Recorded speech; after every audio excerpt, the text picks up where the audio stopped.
Cadillac, the Lincoln brand has long been associated with older generations that prefer their domestic-made luxury to err on the softer side of life. But while Cadillac's edgy new look has brought in younger buyers, Lincoln hasn't been so successful. And that's why Lincoln has given the 2011 MKX a thorough makeover. It's not been merely nipped and tucked, it's had a full body lift and implants. To court the youngerish, affluent shoppers also looking at the Cadillac SRX, Volvo XC60, and Acura MDX, it now sports a beefier look and an assortment of slick, new in-car technology. So, what kind of technology would seem out of place at Grandma's house in Boca Raton? How about touchscreen technology? This is the heart of the MyLincoln Touch system.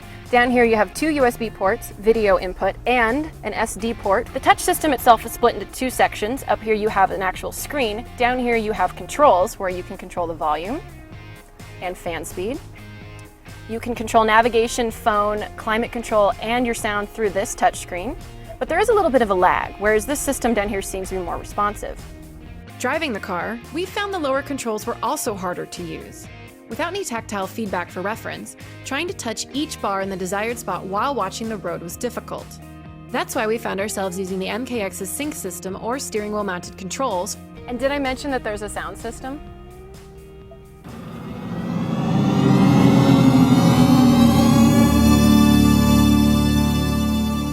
Tech aside, the Lincoln MKX also packs a bold design punch that is light years away from the last generation's look.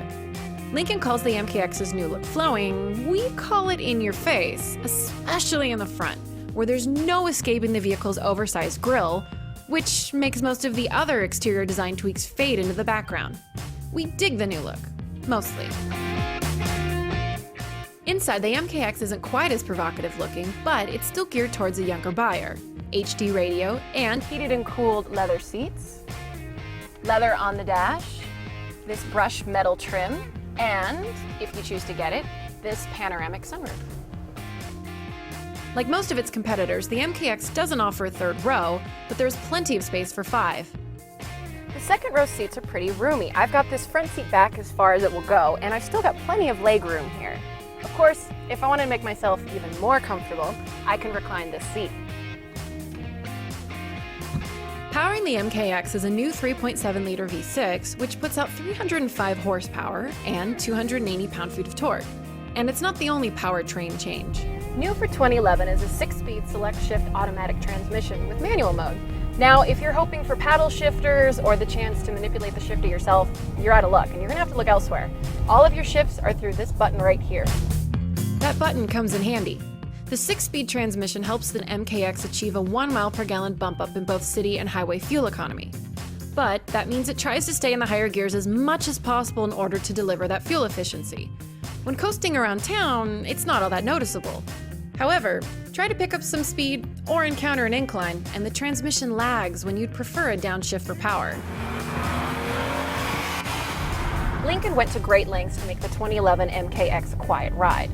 Even at 60 miles an hour, there's hardly any wind noise, hardly any road noise, and next to no engine noise whatsoever. However, so you don't think that you're driving in a sensory deprivation chamber, Lincoln did retune the intake and the exhaust, so when you really step on it,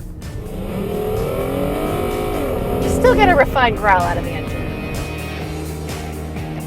The MKX is a luxurious and soft ride, and by soft, we mean everything. The suspension, the steering, the brakes.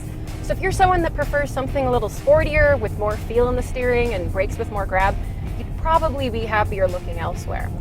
But if you want a comfortable cruiser, this car should be on your list. With that in mind, think of the MKX as more of a direct competitor to the Lexus RX, another premium, softer riding crossover for 5. In base 2-wheel drive form, the MKX rings in a hair over $40,000, while the RX starts just shy of $40,000. Though pricier, the Lincoln offers more power under the hood and more standard features like MyLincoln Touch and heated and cooled front seats. So will the MKX's sharp looks and smartphone-like technology lure younger shoppers into a Lincoln showroom? If Lincoln puts its money in the right places to promote it, the MKX definitely has the potential to. And your grandmother will have to find another car to drive. One that is inoffensively designed, of course, with plenty of knobs inside.